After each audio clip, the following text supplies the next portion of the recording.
Jika menonton filem Black Hawk Down, kita pasti mendapat gambaran bagaimana tentera Amerika Syarikat AS menyelamatkan pasukan tentera negara asing ketika bertempur dengan kumpulan militer di kawasan Pasar Bakara di Mogadishu, Somalia.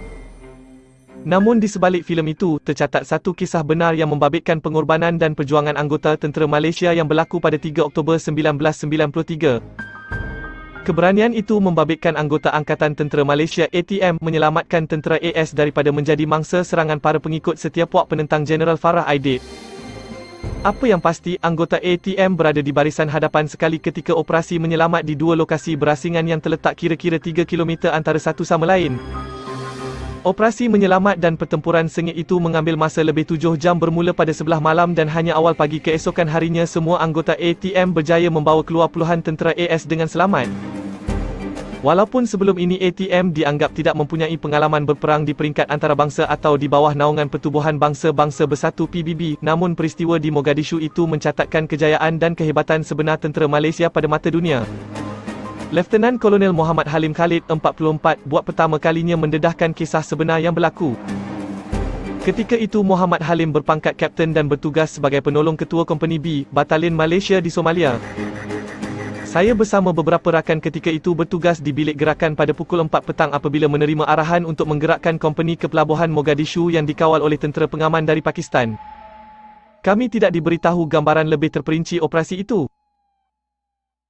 Ekoran itu, satu kompani B bersama 16 kereta perisai APC Condor dengan kira-kira 100 anggota ATM telah bergerak ke pelabuhan berkenaan. Semasa berada di pelabuhan berkenaan, Muhammad Halim dan rakan-rakan setugas sudah dapat mendengar bunyi tembakan yang datang dari sekitar kawasan Pasar Bakara selain melihat percikan api tembakan. Ketika itu, Ketua Kompani, Meja Abdul Rashid Ahmad yang sebelum itu membuat tinjauan di sebuah lokasi di Mogadishu kemudian turut serta di pelabuhan berkenaan. Kira-kira pukul 6 petang, satu lagi pasukan dari kompani AATM bersama 16 kereta perisai APC Condor bersama sejumlah anggota diketuai Meja Aziz Abdul Latif turut tiba di pelabuhan tersebut. Semasa di pelabuhan itu, dapat dilihat sebuah helikopter Black Hawk AS mendarat cemas dengan seorang daripada 3 anggotanya sudah terkulai kakinya akibat kecederaan parah. Daripada keadaan sekitar itu, saya dan rakan-rakan mula mengumpul maklumat berhubung keadaan yang berlaku namun situasi sebenar belum diketahui. Kira-kira waktu senja barulah datang sepasukan konvoi 200 tentera AS bersama beberapa trak dan ini diikuti tentera Pakistan dengan 4 buah kereta kebal jenis M48. Pada pukul 9.30 malam, sebuah helikopter AS mendarat bersama seorang anggota berpangkat kolonel. Dengan menggunakan lampu suluh dan peta, Kolonel Kaspe terus memberi perintah operasi menyelamatkan sejumlah tentera AS di dua lokasi di Pasar Bakara iaitu kira-kira 10 km dari pelabuhan tersebut. Pasukan ATM hanya diberitahu mereka akan dipandu arah ke dua lokasi kejadian dari udara oleh helikopter AS. Sebelum bergerak kira-kira pukul 10.30 malam, 6 hingga 7 anggota ATM bagi setiap kereta perisai yang berjumlah 32 buah kesemuanya diminta pulang ke kem bagi memberi tempat duduk kepada tentera AS menaiki kereta perisai tersebut. Ramai kalangan anggota ATM yang merayu hendak turut serta tetapi disebabkan arahan dan tiada tempat dalam kereta perisai itu, mereka hampa. Disebabkan itu juga, hanya 3 hingga 4 anggota ATM sahaja berada dalam setiap kereta perisai bersama 6 hingga 7 anggota AS. Pergerakan konvoi menyelamat itu didahului 2 kereta kebal tentera Pakistan, diikuti kompani BATM dengan 16 buah APC Condor dan bahagian belakang disertai oleh kompani A tentera AS bersama trak-trak. Konvoi pertama itu pula diikuti konvoi kedua yang didahului kompani AATM bersama 16 buah APC Condor dan ini diikuti pula tentera AS bersama trak-trak di belakangnya. Bagaimanapun, 2 kereta kebal Pakistan itu hanya mengiringi konvoi-konvoi itu hingga ke satu checkpoint sahaja iaitu di luar killing zone.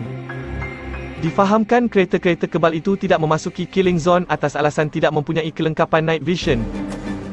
Walaupun serba kekurangan dan hanya menggunakan kereta perisai APC Condor yang kurang ketahanannya berbanding kereta kebal, namun anggota ATM meneruskan juga operasi menyelamat tersebut. Kereta perisai ATM menggunakan mesingan 7.62mm berbanding kereta kebal tersebut yang mempunyai persenjataan lebih besar iaitu 12.7mm. Saya berada dalam salah sebuah kereta perisai kompani BATM konvoi pertama dan kami kemudian meneruskan gerakan memasuki killing zone. Sebaik sahaja hendak memasuki killing zone, kami digempur bertubi-tubi di kiri dan kanan jalan raya termasuk daripada senjata mesin gun, mortar dan sebagainya. Kami digempur termasuk dari sebuah bangunan, Hotel Olimpik, kami digempur dengan hebat kira-kira 3 jam. Dalam keadaan gelap gelita itu, kami turut membalas tembakan. Walaupun tidak pernah bertempur, tetapi saya tak tahu bagaimana tiba-tiba semangat sanggup berjuang terpahat pada diri setiap anggota. Begitu juga dengan anggota-anggota yang begitu berani mengendalikan mesin gun di bahagian belakang APC Kondo kerana sanggup keluar mempamerkan diri mereka kepada pihak militer, katanya. Dari persimpangan berhampiran Hotel Olimpik itu, pasukannya terpaksa bergerak kira-kira 1 kilometer sebelum dapat tiba ke sebuah lokasi di mana sekumpulan tentera AS sedang berlindung setelah terperangkap sejak siang hari. Apabila tiba di lokasi kedudukan tentera AS, kita dapat tahu 18 tentera AS telah terbunuh manakala 73 yang lain cedera. Mereka yang cedera dan mayat-mayat itu dibawa menaiki APC Kondo ATM. Hanya kira-kira pukul 7 pagi barulah kami dapat bergerak pulang ke pangkalan. Tanpa Muhammad Halim sedar, daripada 16 kereta perisai dalam kompeninya itu, 2 kereta perisai berada paling belakang sekali telah tersasar ke laluan sebelah kiri ketika berada di persimpangan berhampiran Hotel Olimpik.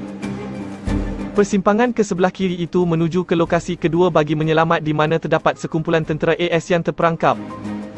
Seorang anggota ATM yang turut melalui pengalaman bertempur semasa di kawasan Pasar Bakara, Meja Muhammad Juraimi Arifin memberitahu pasukannya ditugaskan ke lokasi kedua bagi menyelamat sekumpulan tentera AS.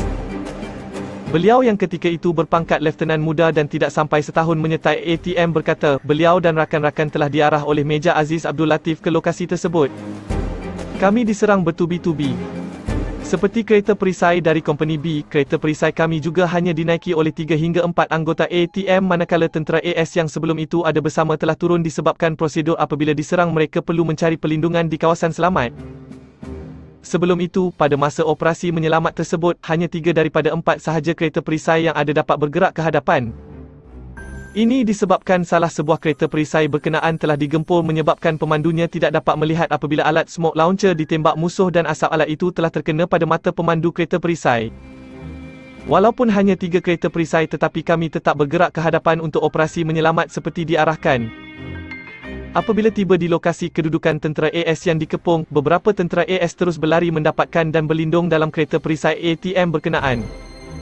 Saya tak tahu berapa ramai tentera AS menaiki kereta perisai kami tetapi keadaan ketika itu macam sardin.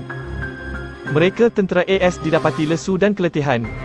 Yang pasti, jumlah anggota tentera AS dalam setiap kereta perisai itu melebihi 10 orang. Sebaik sahaja hendak berpatah balik, kami sekali lagi diarah bergerak ke depan semula setelah mendapat maklumat terdapat 2 kereta perisai dari Kompeni BATM yang tersasar dari laluan asal dan kini berada di hadapan sekali serta telah digempur dengan hebat. Memang ketika itu tiada apa yang dapat difikirkan. Demi rakan dan setia kawan dalam ATM, perasaan takut ketika itu sudah hilang. Yang ada cuma semangat untuk terus bertempur dan berjuang bermati-matian di samping dapat menyelamatkan rakan-rakan setugas. Begitu juga rakan dalam setiap kereta perisai lain yang sanggup keluar sebahagian badan mereka semata-mata untuk mengendalikan mesingan yang berada di bahagian belakang APC Kondo. Operasi oleh konvoi Kompeni A itu telah berjaya menyelamatkan anggota ATM termasuk Perbet Rizal Ismail yang berada dalam konvoi di bahagian hadapan sekali. Namun, seorang rakan setugas Korporal Mat Aznan Awang telah terkorban setelah kereta perisai dinaiki dan berada di bahagian hadapan telah ditembak dengan senjata anti kereta kebal. Mereka akhirnya dapat keluar dari killing zone itu kira-kira pukul 6 pagi. Bagi Muhammad Halim dan Juraimi, pengalaman bertempur dan menyelamatkan tentera AS yang terperangkap di 2 lokasi di Pasar Bakara merupakan satu pengalaman yang sukar dicari ganti. Kedua-dua anggota ini yang dianugerahkan pingat Panglima Gagah Berani PGB oleh Yang di-Pertuan Agong pada tahun 1994 menganggap pengorbanan ATM di Somalia amat besar dan tidak ternilai. Di atas keberanian luar biasa Angkatan Tentera Malaysia, Lieutenant John C. Brin daripada Angkatan Tentera AS menulis surat peribadi kepada Meja Abdul Latif. Beliau menulis, "There are at least 200 Americans alive today who will go home to be with their families because of the aid you provide. I would fight alongside you anywhere, anytime." Terdapat sekurang-kurangnya 200 tentera Amerika yang masih hidup hari ini yang akan pulang untuk bersama keluarga mereka kerana bantuan yang anda berikan. Saya akan berjuang bersama anda di mana-mana pada bila-bila masa.